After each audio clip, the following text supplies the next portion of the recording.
Thank you for having me, Rana. Always my pleasure, sir. Thank you. Israel is proceeding as it has been for the past few decades with its assassination policy towards rivals in the region and beyond. So Israel has historically assassinated many of the leadership of the Palestinian resistance, and this pattern continues with the current phase of the Arab-Israeli conflict, with the assassination not only of Ismail Haniyeh, which they admitted, they also assassinated Yahya Sinwar, the successor of Ismail Haniyeh as the head of the political bureau and the de facto head of Hamas in Gaza. They also assassinated Mohamed Osman, Yahya Sinwar's right-hand man, and many other, even Marwan Isa, and also Saleh al-Aruri in Lebanon.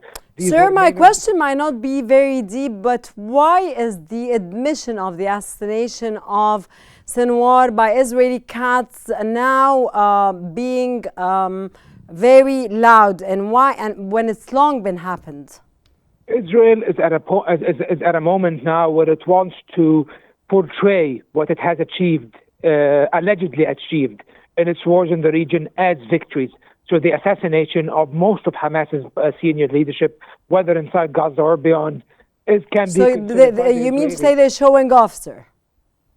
Yes, they are. They are, of course, showing off the results of their aggression, the results of their crimes, assassinating many of the leadership, and also assassinating almost the entire leadership of Hezbollah, including the historical leader of Hezbollah, Secretary General Hassan Nasrallah. So Israel is boasting about its alleged achievements and is trying to portray this as a victory, because on the ground they have not achieved many of their military objectives, including returning the hostage, the detainees, for example, in Gaza.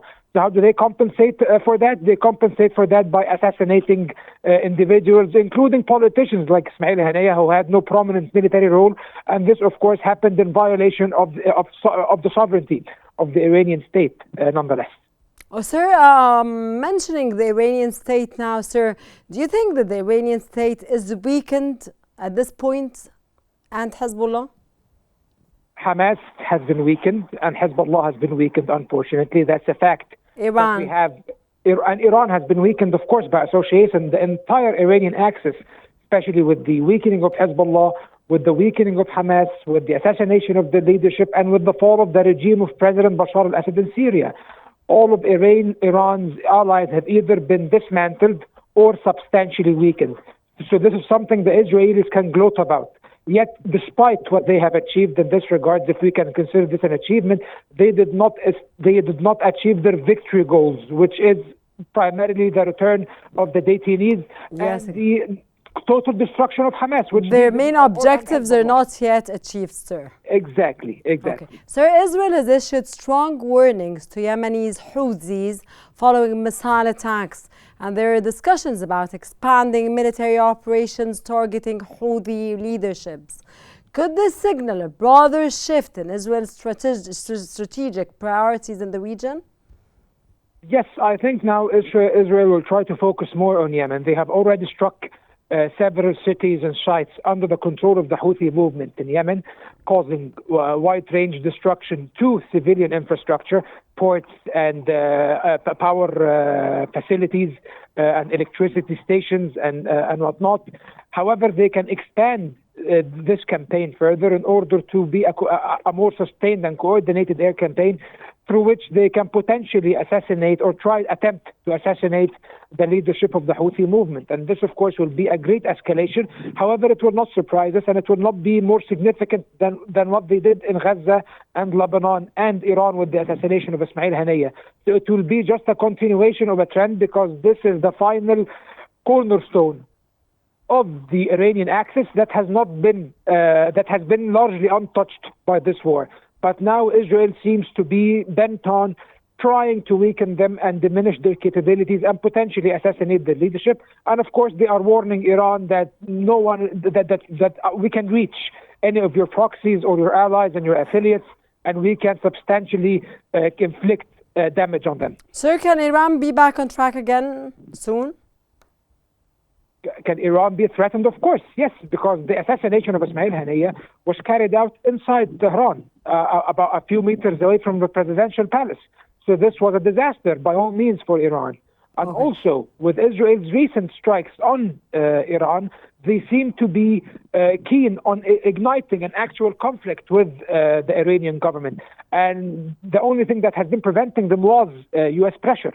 So Iran is threatened, and with the coming up with the investiture of a new U.S. administration under Trump, an anti-Iran hardliner, things might be much worse for the Iranians at this moment. Okay, Dr. Iran's envoy to the United Nations stated that Israel's admission of the assassination justifies Tehran's missile attack on October the 1st. How might this shape Iran's immediate response and its approach to regional conflicts at this point, sir?